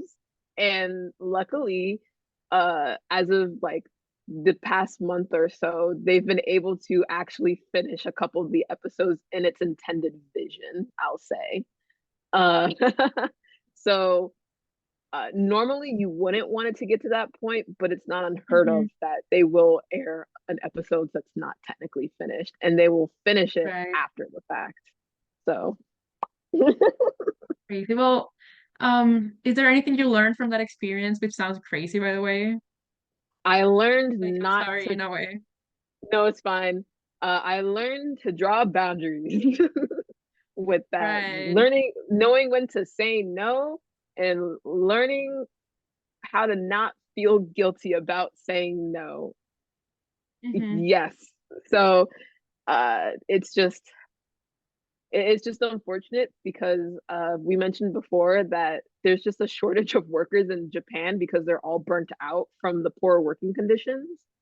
So it's Mm-hmm. like, even like when you say no, it it feels like, oh no, if I say no, then that work is going to get put onto somebody else, and I don't want somebody else to suffer, so I'll suffer instead, which is like Oh my not a God. healthy mind. That's not a healthy mindset, and that's not No. a healthy work environment. Like you should be able to say no and be like, it's not that I don't want to do the work, it's just I don't have the time to do it. Mm-hmm. And you should never feel bad for advocating for your well-being, like physical, mental health. Um, Right. but that's just something in Japan they still have a lot of work towards in terms of like the individuals themselves having more um I guess like being able to speak up for themselves more and advocating for themselves more and Mm-hmm. prioritizing their well-being over the job. Because I'm pretty sure all you guys have heard the stories of like animators, manga artists dying very, very young because they overwork Yes. themselves. That's just like culturally a societal thing that me as an American, I can't change that because I'm not Japanese. How dare I say something like that? Right. But that's something them as like a society they have to like figure out themselves. And I would hope that my presence being there can provide a different perspective of, hey, you don't have to do this way. For like, I remember for Bleach, the first season I worked on, um that was like 2 to 4 months before the broadcast date. But then as I kept working with them and they got to know me better as a person, and I would share like my experience in America. Like I remember when I visited there, they were asking like, "Oh, what's it like working on an American production?" I told them straight up like, "Yeah, we have like at least 2 years to produce the show." And they're like, "Wait, you don't work up to the broadcast?" Like, "No, we finished the show Yeah. before we put it out there." And so they heard that, and as seasons kept going on, they kept bringing me on like earlier and earlier than my first time around. Like for the current third season that I'm working on, they contacted me in like November, and the show airs in like the summertime or something. That's a huge difference Wow. between like from like May to July to like November to the next summer. Or like three That's days before, right? or 3 days before. And like i don't I don't think they would have been able to like think about that if it weren't for like somebody from the outside to be like, yeah, this is how we do things, but like it may work for you, it may not work for you, but here's an alternative. It's not the end all be all. Right. And I hope, at least for myself, if I'm in those spaces, I can continue to be like, yeah, you don't have to do it that way, we can find a more efficient way to do this. It doesn't always have to be the same Yeah. type of way. So I don't know, but I just hope that as anime continues to, grow bigger and bigger, that we can Yeah, no, address that's a lot of these awesome. issues. Yeah, and I've heard about like a lot of American artists who are getting into like the anime industry. So yeah, maybe there's gonna be a change like eventually, who knows? Maybe eventually, I don't know, but if Yeah. anything, if just one girl from New Jersey can be like, yeah, we make the show 2 years in advance, and then being like, huh, I didn't think about that. If that was enough for them to be like, what if we brought you on sooner rather than later? It's like, okay, well, if that's Well, I what need to it watch your takes YouTube to video get now no, because that's no, no. crazy. No, I'll check it out. I'll check it out. I mean, you We'll be could, but able like, to, yeah, why not? Like that's so cool. Actually, I think I've seen it. I just haven't watched it. I think I uh, remember that, yeah. Like something about Jujutsu Kaisen. I'll check it out. Yeah. yeah, it is like at Um, least an hour and a half long. wow. No, it was a So journey. You went through something. It was an Yeah, I experience. Yeah. went through a journey. I came out stronger and also in Yeah, therapy. So no, that's crazy. Like I never would have thought it was that bad. I mean, hey, nobody really knows until like you experience it yourself, Yeah. or like somebody's like, I don't know if brave is the right word because I don't think I'm a brave person, but just like honest enough to Resilient? be like, yeah, I was like, this is just how it was. I don't know what else to tell you. Right. Well, I'm glad it didn't like discourage you and you're still working and you still want to work in anime. Like that's great. Oh yeah, if anything, I'm just like, maybe I can use my power for good. Yeah, no, for sure. Yeah, I mean, you've seen little changes. There's still changes, like still a Yeah. little improvement in a way. Mm-hmm. Hopefully now I'll convince them to be like, hey, you want to unionize? Like that's the ultimate goal, but I know that's Yeah. never gonna happen Oh in my my God, that's so lifetime. true. Wait, do do they not have like their own like union, like animation union over there? So how it works in Japan, in America, especially now that the Animation Guild has nationalized, Hmm. in America it's industry wide. In Japan, it's by company. So the Oh, companies don't okay. actually mobilize together to make a union. They're like, we made a union within our own company, which works Hmm. against them when they're negotiating. Because let's say I'm company A and we have our own union and we have these pay rates and stuff.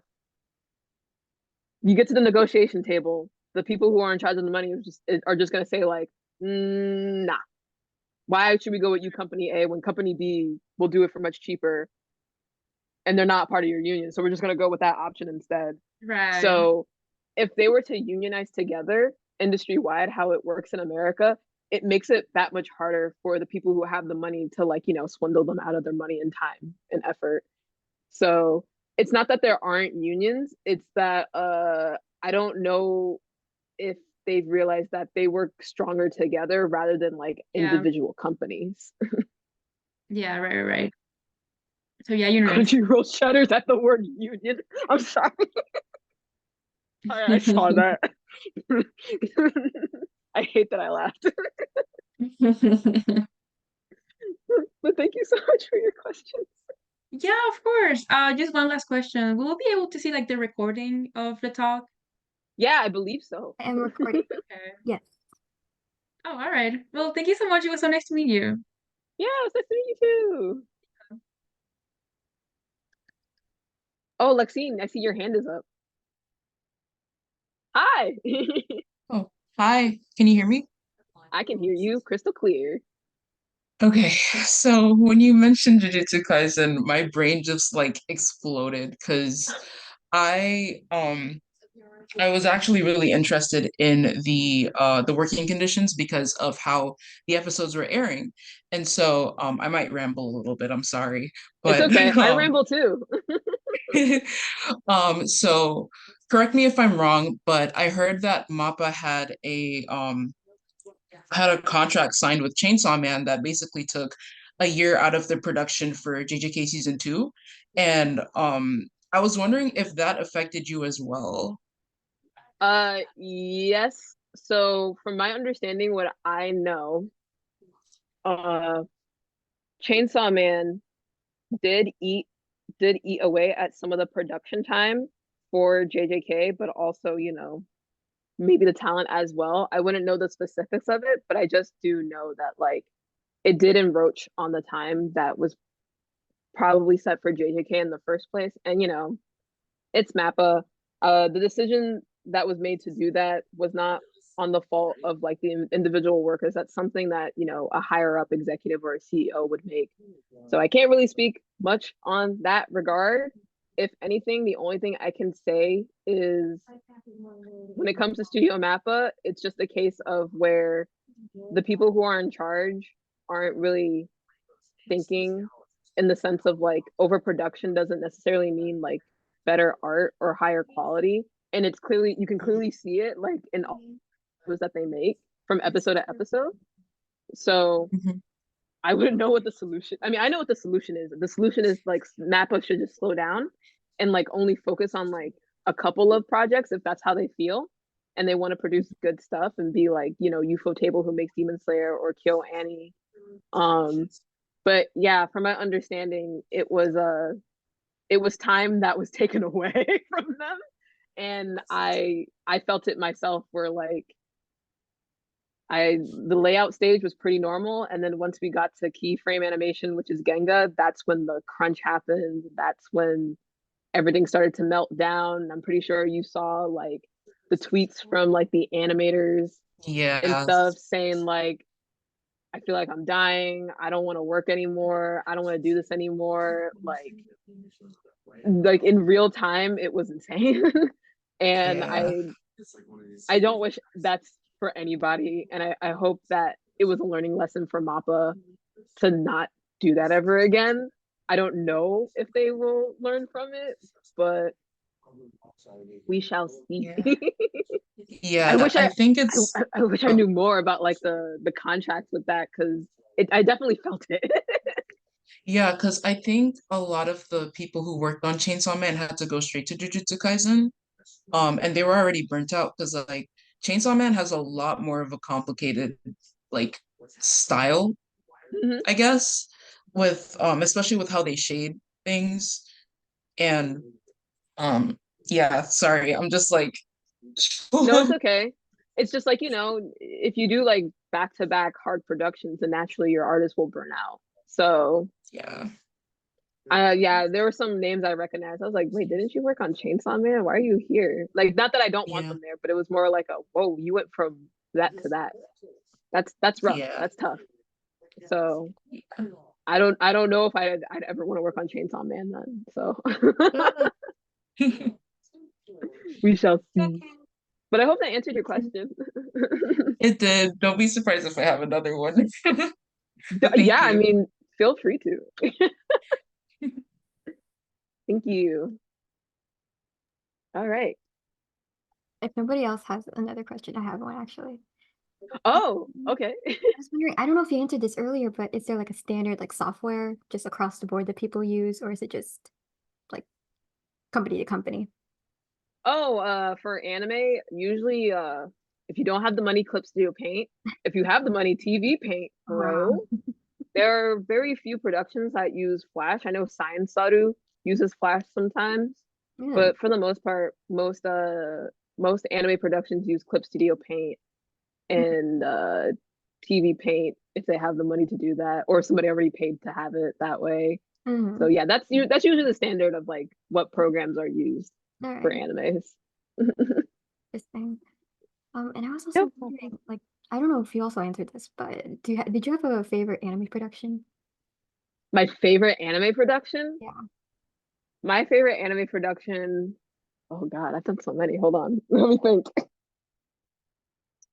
God, I think my favorite one would have to be the whole Shoujo Magical Destroyers, because that was my first ever original anime that I got to work on, and it was such a fun show. Because the best way I can describe it was like you're doing a sketch, like you're doing like a sketch jam with all of your like artist friends in like middle school or something, and you just draw the most craziest stuff you can think of, and it made no sense. Like I don't know what the plot of the show is. I have no idea what the plot is, but it was such a fun time, and I really got to experience like a really good production where like they let me like try different things. And I think a close second would have to be Bleach, because I have worked with them the longest, and they've always been so kind to me, and they're like, that's my childhood, man. Like like please. So I probably have to say Magical Destroyers is my ultimate like favorite production I got to work on. I see. And then like Bleach would be like a very, very close second. Awesome. That sounds so much fun. Yeah. I mean, hey, you ever just get to draw a hot anime then? You get paid for that? That's nice. That's a nice cush job. Yeah. Oh, actually, if nobody else has a question, I'm so sorry. No, it's okay. I mean, I I'm just here. Yeah. I know you've done. Did you do Castlevania? Yes, I did do Castlevania. Okay. How was like the sort of anime side kind of style productions here in the US, like compared to like working over in Japan? So much better. Yeah, Castlevania was a case where one of the episodic directors reached out to me because we have been mutuals on Twitter for such a long time, and he's always wanted to work on anime. So I remember that day. It was like a random Tuesday or something. He just DM'd me like, "Yo, you want to work on Castlevania?" And I was like, "I get to draw hot vampires?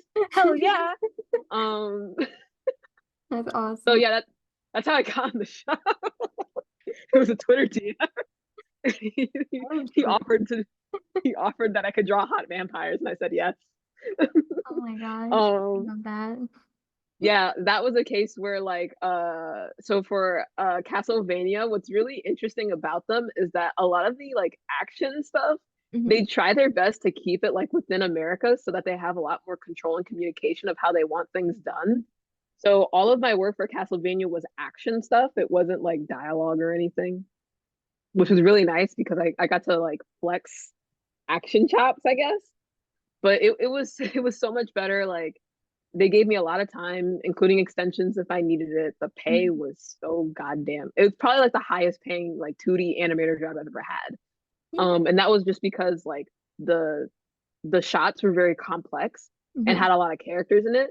So they needed to pay me more in order to like get it done and like have the time to do it to like compensate for all that effort.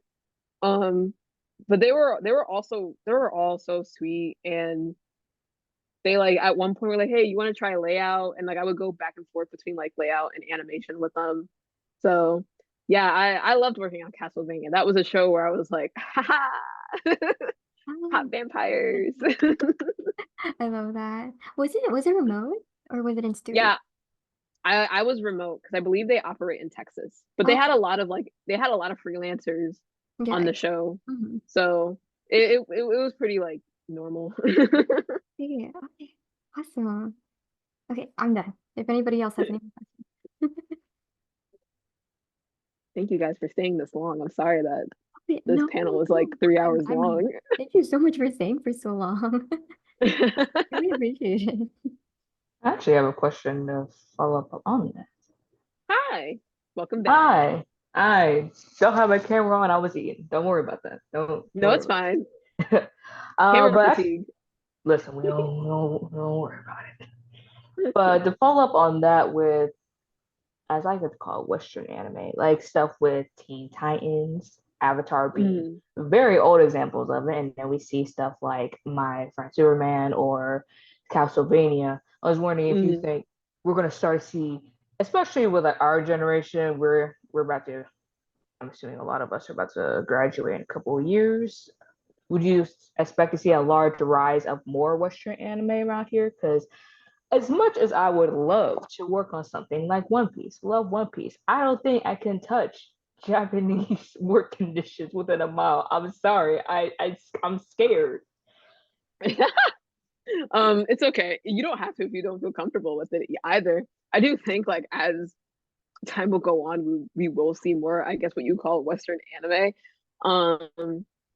It's just so apparent now to the point where like we've gone from referencing the Akira slide to now Superman has a magical girl transformation in the latest animated series. Like we've gone too far. We might as well just do the full mile, you know? So I do think that we will start seeing more of that Western anime. I will just say that like it's gonna be probably really janky for the time being because you gotta find the sensibility in that and what works for like the American version of that, which is totally fine. That's fair. So yeah, I wouldn't be surprised if like years from now you see like a show that's very much inspired by Studio Trigger, like Rise of TMNT, let's say. That's very like you can tell. Flying Bark Studios, I want to work for them so bad because of that and Moon Girl, Dumb Dinosaur. Ooh. Oh, I love that show. I love Moon Girl. I worked for Flying Bark very briefly at one point. They're really chill people. But yeah, I wouldn't be surprised if we were gonna see more of that. I'm sure like we have the formula. Teen Titans and Avatar right there. We just need to bring it back. Mm-hmm. We got it. But thank you. It's okay. No problem. Cool. If anybody else has any more questions, Yeah. otherwise we can start wrapping. Mm-hmm. I guess I should stop sharing. I've been sharing the screen for a very long time. It's all good, no worries. Just saying thank you. So many cuts, so little time. Ah, the numbers are dwindling. Okay. Cool. I'm gonna say if nobody else, because there's like what, 5 of us here left, we can leave it off here. Mm-hmm. But again, thank you so much for coming. I really do appreciate it. Everybody at WIA, CF appreciates it. And yeah. Oh, thank you for having me. I hope this was informative and helpful to anybody who aspires to work in anime. And also like, you know, if you just want to work in animation in general, like if I can impart last words is don't give up, keep working hard, and yeah, you'd be surprised how hard work and diligence will pay off in the long run and holds then you. So thank you guys. Yeah, for sure. Okay, I will leave that off for here. If everybody wants to say bye, yeah. Bye. Thank you so much. See you again. Bye. Have a good one.